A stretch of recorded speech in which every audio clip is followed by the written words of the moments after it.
Channel में आप सभी का बहुत बहुत स्वागत है। कहते हैं कि चतुर्मास में सभी मांगलिक कार्य वर्जित होते हैं।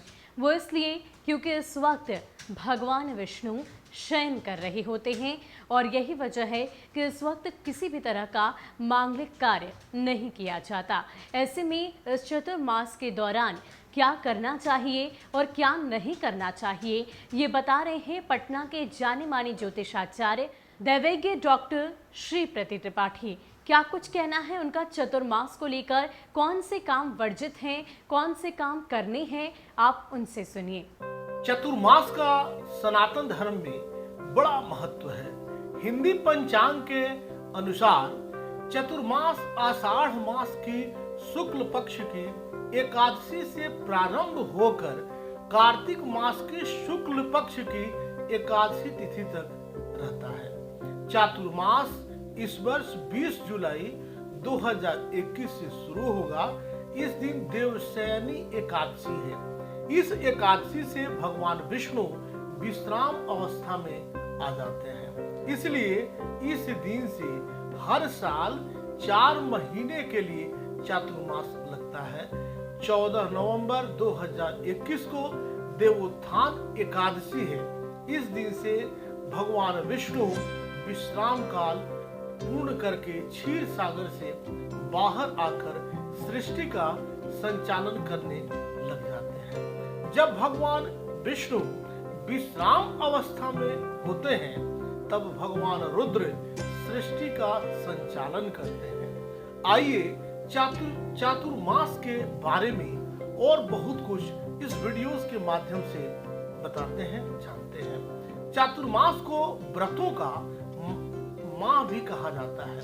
इस दौरान सृष्टि के पालनहार भगवान विष्णु योग निद्रा में होते हैं और भगवान रुद्र सृष्टि का संचालन करते हैं। रुद्र का शासन राष्ट्रपति शासन की तरह होता है, जिसमें नियम पालन का पूरा ध्यान रखना होता है।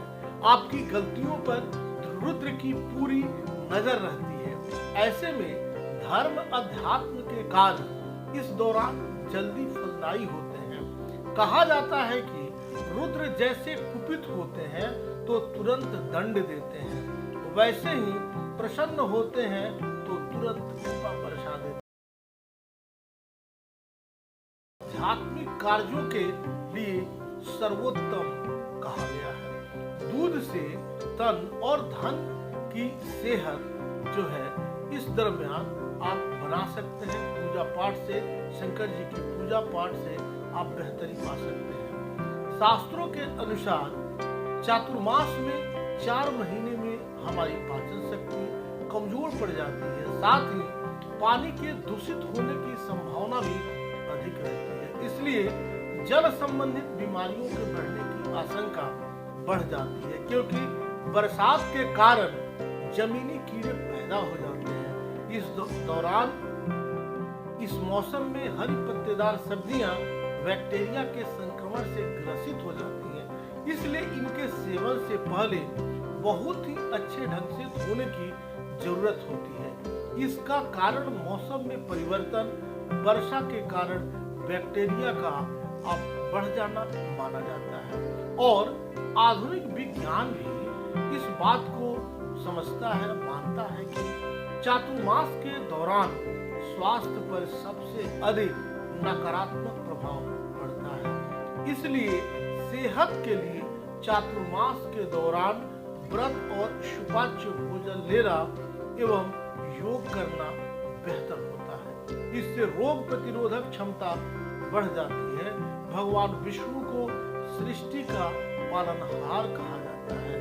भगवान विष्णु के योग निद्रा में चले जाने से आपको बता दें कि मांगलिक कार्य जैसे शादी, जनेऊ, मुंडन आपका करना चातुर्मास के दौरान शुभ नहीं माना जाता है, क्योंकि इन कार्यों में भगवान का आशीर्वाद नहीं मिल पाता है।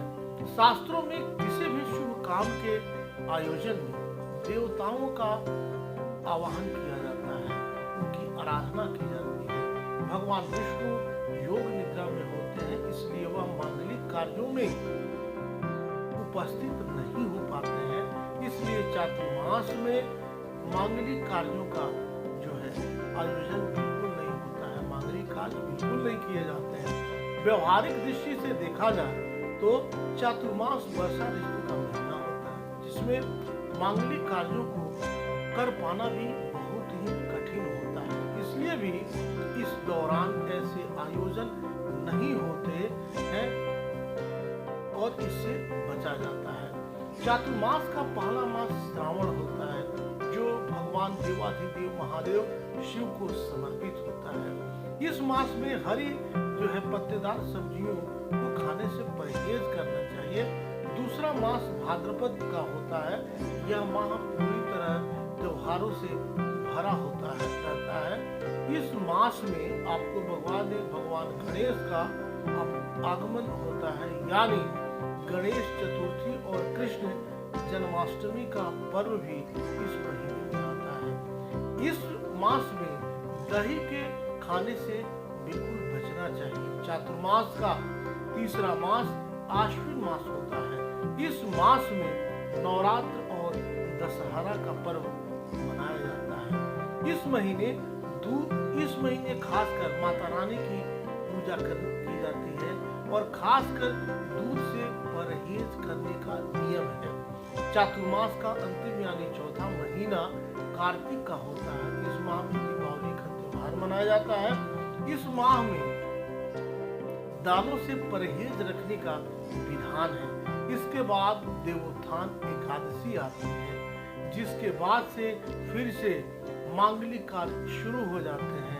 मांगलिक कार्य में लोग बढ़ चढ़ के हिस्सा लेने लगते हैं। पौराणिक कथाओं के अनुसार देवशयनी एकादशी के दिन भगवान रुद्र को सृष्टि का कार्यभार सौंपकर भगवान विष्णु राजा बलि के घर पाताल लोक चले जाते हैं।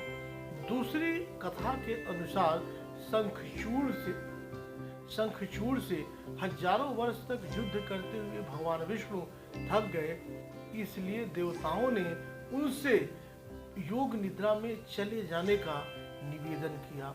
उस समय से भगवान विष्णु 4 महीने के लिए शयन में चले जाते हैं।